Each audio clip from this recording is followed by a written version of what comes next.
नमस्कार विद्यार्थी मित्रांनो, तर माझ्या YouTube चॅनलमध्ये मी तुमचं सहर्ष स्वागत करीत आहे. तर तुमच्यासाठी एका महत्त्वपूर्ण विषयावरती व्हिडिओ घेऊन आलो आहे. तो म्हणजे महाराष्ट्र शासनाने एस-सी-बी-सी आरक्षण जे आहे, मराठा समाजासाठी जे आरक्षण लागू केलेलं आहे, तर त्याच्या संदर्भात एक महत्त्वपूर्ण जी-आर प्रसिद्ध करण्यात आलेला आहे.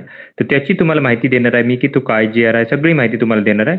त्यामुळे व्हिडिओ शेवटपर्यंत पहा आणि माझ्या चॅनलवरती नवीन असाल तर प्लीज चॅनलला सबस्क्राईब करा. आता हा जी-आर तुम्हाला मी दाखवतो. हा सामान्य प्रशासन विभागाने काढलेला जी-आर आहे. हा जी-आर आहे आणि हा 5 तारखेचा जी-आर आहे. तुम्ही जर बघाल तर 5 तारखेचा जी-आर आहे. आणि मी हे शोधतो. तुमच्या समोर लाईव्ह दाखवत आहे हा जी-आर.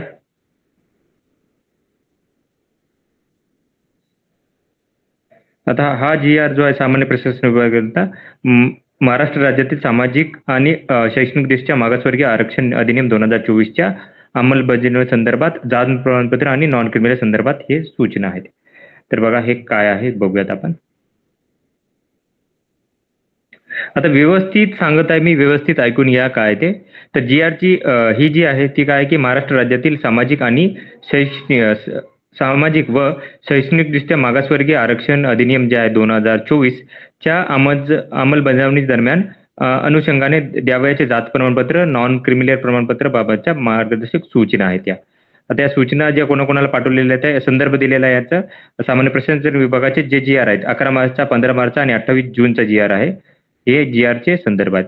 आता याच्यामध्ये दिलेलं आहे बघा, की जे महाराष्ट्र राज्यातील सामाजिक आणि शैक्षणिकदृष्ट्या मागासवर्गीय करता आरक्षण अधिनियम 2024 26/2/2024 रोजी काय केलं की राज्यात अंमलात आला असून त्यान्वये राज्यातील नियंत्रणाखाली लोकसेवामधील व पदावरती सरळ सेवा नियुक्तीसाठी काय केलं की व शैक्षणिक संस्थांमध्ये प्रवेशासाठी 10% आरक्षण दिलेलं आहे. म्हणजे एमपीएससी आयोग, त्याच्यानंतर सरळ सेवामधल्या आणि तुम्हाला शिकण्याकरता जे आरक्षण आहे ते 10% आरक्षण लागलेलं आहे असं सांगितलेलं आहे. आता याच्यामध्ये बघा की जे परिशिष्ट आहे, शासन परिपत्रकाचे परिशिष्ट अ रद्द करून सुधारित परिशिष्ट अ नुसार काय केले की राज्यातील एस-सी-बी-सी आरक्षण अधिनियम 2024 च्या अंमलबजावणीच्या अनुषंगाने द्यावयाचे जात प्रमाणपत्र आणि नॉन क्रिमिनल प्रमाणपत्र संदर्भात सूचना दिल्या आल्या होत्या. म्हणजे काय करण्यात आलं होतं की पहिलं हे रद्द करण्यात आलं होतं आणि नवीन जे आहे सुधारित परिशिष्ट देण्यात आलं होतं.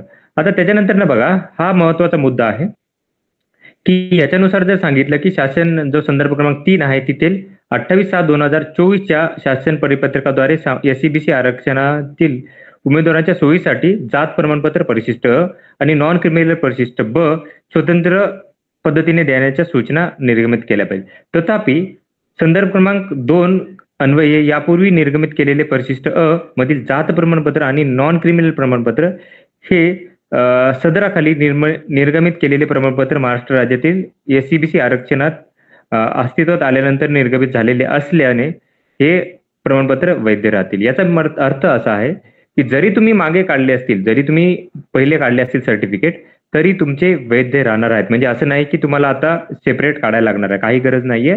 तुमचे ते सर्टिफिकेट व्हॅलिडच राहणार आहे, तुम्हाला काढायची गरज नाहीये. आता हे 2 मुद्दे आहेत. परत अजून सध्या राज्यात मोठ्या प्रमाणात होत असलेल्या नोकर भरती तसेच शैक्षणिक प्रवेशाच्या दरम्यान अशा प्रकारे जिल्हास्तरीय प्रमाणपत्र देण्यास अटकाव झाल्यास त्याचा विपरीत परिणाम होण्याची आणि न्यायालयीन प्रकरणे उद्भवण्याची शक्यता आहे. सदर बाब विचारात घेता सक्षम प्राधिकरणांनी सर्व विभागीय आयुक्त, जिल्हाधिकारी, सर्व निवासी उपजिल्हाधिकारी, सर्व तालुका दंडाधिकारी तथा तहसीलदार यांनी एस-सी-बी-सी आरक्षण आहे हे काय करायचे की उपलब्ध करून द्यायचे आहेत. म्हणजे काय करायचं आहे तुम्हाला, पहिले जर तुमचे नसतील तर तुम्हाला नवीन काढायला लागतील आणि असतील तर तुम्हाला नवीन काढायची गरज नाहीये. जर तुमच्या पहिल्या फॉर्मॅटमध्ये असेल तर तुम्हाला काही काढायची गरज नाहीये. तर हा जी-आर आहे, तुम्हाला हा जी-आर ॲज इट इज माझ्या टेलिग्राम चॅनलवरती भेटून जाणार आहे. तर अशाच महत्त्वपूर्ण माहितीसाठी माझ्या चॅनलला सबस्क्राईब करा, व्हिडिओला लाईक करा आणि माहिती मित्रांसोबत शेअर करा. धन्यवाद.